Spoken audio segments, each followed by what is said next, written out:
कोई मजाक नहीं कह रहे। 12 बजे रात को आते हैं शून्य निकाल डालने के लिए और अफसर ने मजाक बना के रख दिया है, जवाब नहीं देंगे। ये सवाल जनता का है। जिस जनता के टैक्स से पैसे से ये सूट पहनते हैं, जिस जनता के टैक्स पहनते से ये बूट पहनते हैं, कोट पहनते हैं, उस जनता का सवाल है और जनता का सवाल का उत्तर नहीं देतेदार है। उनको यहां से जोहार है, लेकिन जिन्होंने जब अपनी जिम्मेदारी का निर्वहन नहीं किया है उन पर कार्रवाई करिए अध्यक्ष महोदय। और बिल्कुल बड़े शर्म और दुर्भाग्य की बात है कि जिस राज्य का युवा, जिस राज्य का भविष्य स्कॉलरशिप नहीं मिलने से परेशान है, हताश है, उस राज्य के विधायक 4 करोड़ 32 लाख के आवास में रहेंगे। ये कितना बड़ा दुर्भाग्य की बात है। आज आंदोलनकारी लगातार अपनी आवाज को बुलंद कर रहे हैं। जिन्होंने अपने लहू से इस राज्य को सींचा, अपने खून से इस राज्य को बनाया, आज जो 3,500 का पेंशन प्राप्त कर रहे हैं, और जिस राज्य के मंत्री 6 करोड़ के आवास में रहेंगे और उस राज्य के आंदोलनकारी सम्मान नहीं पाएंगे जिन्होंने लहू से राज्य बनाया है, यह अभी दुर्भाग्य का विषय। अध्यक्ष महोदय, अगर बालू की बात करें तो वो तो सरेआम है, सब अपनी आंखों से देखते हैं। 1-2 अधिकारी ईमानदार होंगे तो भाई उनको जोहार होगा। बाकी अगर कोई भी बालू ट्रैक्टर, विशेषकर ट्रैक्टर से बालू की ढुलाई होती है तो हमें लगता है एक बालू गाड़ी 3-4 थाना क्षेत्रों से पार होता है और कोई थाना प्रभारी ऐसा नहीं है जिसका मंथली पर महीने का इनकम 3 लाख से 5 लाख रुपए केवल अवैध बालू से हो रहा है। अतः सरकार को मैं मानता हूं कि सरकार का खजाना खाली है, तो अगर खाली है तो इस प्रकार अगर लूट की छूट होगी, जो सरकार के खजाना में आना चाहिए था वो थाना प्रभारी के जेब में जाएगा, वो पदाधिकारियों की जेब में जाएगा। तो इसी प्रकार हम लोग छात्रों से कलेक्शन करेंगे। अध्यक्ष महोदय, एक दिन झारखंड राज्य में 1000 अवैध गाड़ियों का निकासी होता है। यदि एक कोयले की गाड़ी में 50 टन कोयला मान ले और 1 टन का मूल्य अगर 5,000 रुपए मान लें तो 25 करोड़ रुपए एक दिन का होता है। अगर 365 से गुना करते हैं तो 9,125 करोड़ रुपए होता है अध्यक्ष महोदय, यानी लगभग 9,000 करोड़ रुपए, जो कि आपके अनुपूरक बजट से ज्यादा होता है। यानी कोयलांचल से इतनी अवैध मात्रा में कोयला का कारोबार हो रहा है, अगर उस पर सरकार नियंत्रण कर ले तो आपका एक अनुपूरक बजट के बराबर वो राशि होती है, वो राजस्व आपको फायदा होगा। अध्यक्ष, माननीय सदस्य जयराम कुमार महतो। धन्यवाद अध्यक्ष महोदय। कटौती प्रस्ताव के पक्ष में मेरा सवाल बजट बनाने की प्रक्रिया पर है। जब विभागों ने 13,400 करोड़ रुपए का मांग किया है तो फिर मात्र 7,721 करोड़ का बजट क्यों लाया गया? सबसे बड़ी बात, 8 महीना बीत जाने के बाद भी मात्र 42% राशि खर्च हो पाया है, तो फिर अनुपूरक बजट की आवश्यकता ही क्यों? और कहीं ऐसा सच तो नहीं कि सरकार का खजाना खाली है? और यदि सरकार का खजाना खाली है तो सरकार राजस्व प्राप्त करने के लिए क्या कर रही है? अध्यक्ष महोदय, जमीन की रजिस्ट्री में करोड़ों अरबों का राजस्व हानि हो रहा है। किसी जमीन की कीमत यदि 1 करोड़ होता है तो कागज में दिखाया जाता है 25 लाख। सरकार को राजस्व मिलता है 25 लाख पर और काला धन का इस्तेमाल होता है 75 लाख पर। महोदय, अगर मेरी बात पर आपको संदेह है तो किसी भी इस राज्य में अगर किसी भी बड़ा भूखंड, एकड़ों का भूखंड अगर उसका खरीद बिक्री हुआ है तो आप उसकी एसीबी के माध्यम से जांच करवा लें, दूध का दूध और पानी का पानी हो जाएगा। और चोरी साफ नजर आया है अध्यक्ष महोदय, कई आईएएस अधिकारी जेल की यात्रा कर चुके हैं।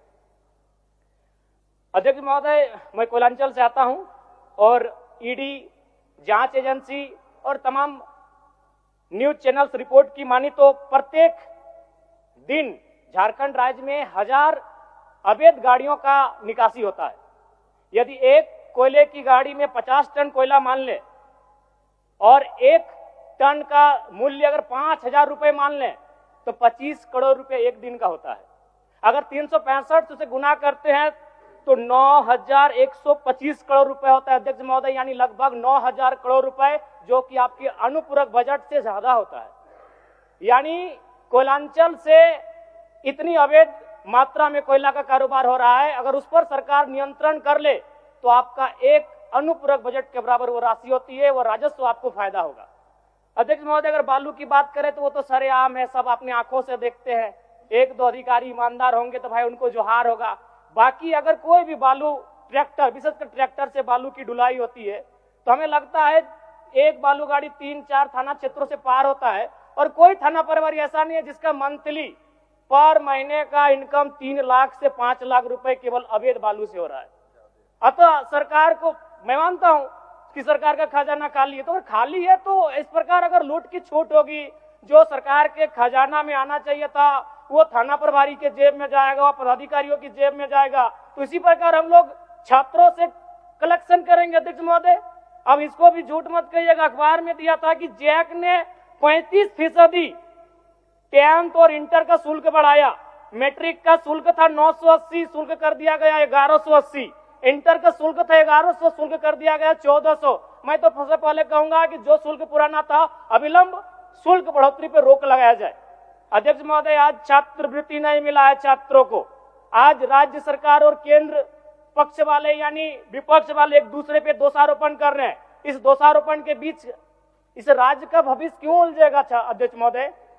आज 2 वर्षों से छात्रवृत्ति नहीं मिल पाई है, इसका निराकरण होना चाहिए। और बिल्कुल बड़े शर्म और दुर्भाग्य की बात है कि जिस राज्य का युवा, जिस राज्य का भविष्य स्कॉलरशिप नहीं मिलने से परेशान है, हताश है, उस राज्य के विधायक 4 करोड़ 32 लाख के आवास में रहेंगे। ये कितना बड़ा दुर्भाग्य की बात है।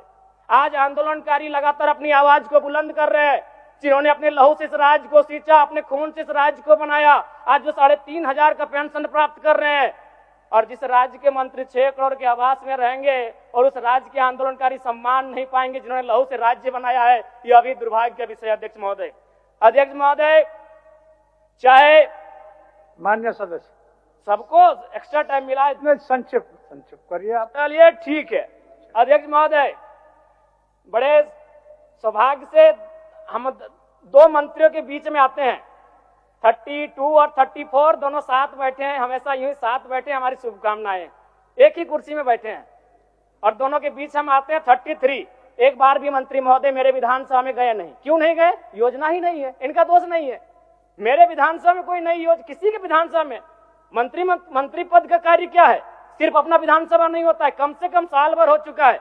एक विधानसभा तो इनको विजिट करना चाहिए था, अपने पड़ोस के जिले को तो विजिट करना चाहिए था। तो ये तो सच्चाई है अध्यक्ष महोदय। दूसरी बात, आलिम फाजिल की परीक्षा जैक द्वारा संचालित होती है, किंतु वर्तमान में सहायक आचार्य की नियुक्ति में प्रमाण पत्र की वैधता को खत्म कर दिया गया है। और सबसे महत्वपूर्ण बात अध्यक्ष महोदय, जैसा कि अखबार के माध्यम से हम सभी ने पढ़ा कि विभाग सवालों का उत्तर नहीं दे रहा है। अध्यक्ष महोदय, शून्यकाल में कल रात्रि 12 बजे नीरा मैडम और मंगल कालिंद्रा का झगड़ा हो गया। एक दिन राजा साहब और हमारी गाड़ी का टक्कर हो जाता, इतना रफ्तार में आए, बोले कि राजा साहब को तो शून्यकाल डालने नहीं देंगे, इनसे पहले हम जाएंगे। अध्यक्ष महोदय, ये कोई मजाक नहीं कह रहे। 12 बजे रात को आते हैं शून्यकाल डालने के लिए और अफसर ने मजाक बना के रख दिया है, जवाब नहीं देंगे। ये सवाल जनता का है, जिस जनता के टैक्स से पैसे से ये सूट पहनते हैं, जिस जनता के टैक्स से पहनते से ये बूट पहनते हैं, कोट पहनते हैं, उस जनता का सवाल है। और जनता का सवाल का उत्तर नहीं देते है, उनको यहां से जोहार है। लेकिन जिन्होंने जब अपनी जिम्मेदारी का निर्वहन नहीं किया है, उन पर कार्रवाई करिए अध्यक्ष महोदय। 12 बजे रात को हम लोग सवाल डालते हैं। चलिए मान्य सदस्य। अध्यक्ष महोदय, अंतिम में कंक्लूड कर रहे हैं। कंक्लूड कर रहे हैं समीर कुमार महंती। चलिए आपका समय समाप्त। समीर कुमार महंती।